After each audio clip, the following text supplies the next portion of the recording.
अस्सलाम वालेकुम। जहाँ भी हैं खुश रहें।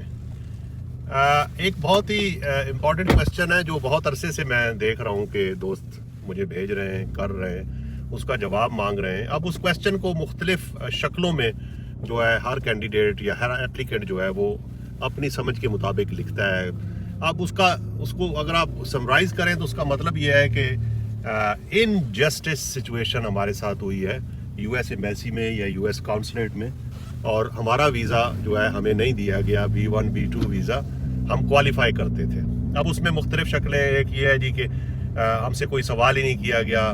दूसरा ये है कि 5-6 सवालात किए गए और फिर डिनाई कर दिया गया। तीसरा ये कि हम परेशान हो गए थे।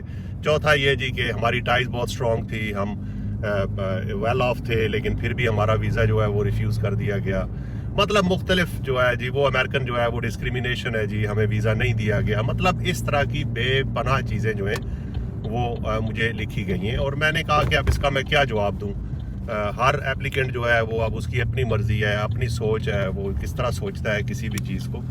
लेकिन मैंने कहा चले मैं शॉर्ट सी एक वीडियो बना दूँ इस बारे में। देखें, अमेरिकन वीज़ा ऑफिसर या कोई भी वीज़ा ऑफिसर जो है उसका कोई इंटरेस्ट नहीं होता कि वो अगर आप क्वालिफाई कर रहे हैं वीज़ा और वो आपको डिनाई कर दे। देखें उसमें उसका क्या फ़ायदा है। लेकिन वो बहुत पढ़े लिखे होते हैं, वो अपने काम में बहुत माहिर होते हैं, वो बहुत स्मार्ट होते हैं, और वो उनकी जजमेंट होती है, उनकी ट्रेनिंग होती है, वो बहुत highly skilled professional visa officer होते हैं। ये बात आपने जहन में रखनी है।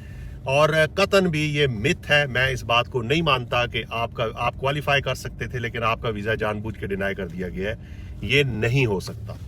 आप कोई ना कोई ऐसी चीज़ छोड़ जाते हैं, कोई बात कर जाते हैं, कोई चीज़ प्रेजेंट इस तरह आप कर जाते हैं कि उससे उनको अंदाज़ा हो जाता है कि आप इस वीज़ा के लिए क्वालिफाई नहीं करते, और आपका वीज़ा वो रिफ्यूज़ कर देते हैं। देखिए उनके स्टैंडर्ड हैं, उन्होंने स्टैंडर्ड मेंटेन करना है यूएस स्टेट डिपार्टमेंट ने, वीज़ा ऑफिसर ने, और वो इस स्टैंडर्ड से कभी भी वो नीचे नहीं आते। वो अपने स्टैंडर्ड के मुताबिक तमाम डिसीजंस लेते हैं, और इसलिए ये एक बहुत ही गैर ज़रूरी सा क्वेश्चन है जो बार बार किया जाता है, और मुझे ये क्वेश्चन ना करें। मैंने आपको अब बता दिया है, सिचुएशन बता दी है कि ये नहीं हो सकता कि आप क्वालिफाई कर सकते थे लेकिन आपको जानबूझ के रिफ्यूज़ कर दिया गया है। आज की मेरी वीडियो सिर्फ और सिर्फ रिफ्यूज़ होने, डिनाई के बारे में है, अप्रूव के बारे में नहीं है। हाँ, एक बात ज़रूर है, ह्यूमन एरर हो सकता है। देखें, इंसान है, वो कोई फरिश्ता तो होता नहीं है, या वो कोई कंप्यूटर तो है नहीं है कि जो एग्जैक्टली जो है वो डिसाइड करे आपकी सारी कंडीशन देखकर। ह्यूमन एरर की बात जो है वो मैं किसी हद तक समझ सकता हूँ, और हो भी सकता है, लेकिन इसके अलावा इसमें कोई हकीकत नहीं है, ये मिथ है। तो इस बात को आप अपने जहन से निकाल दें, मुझे इस तरह के क्वेश्चन भी ना करें।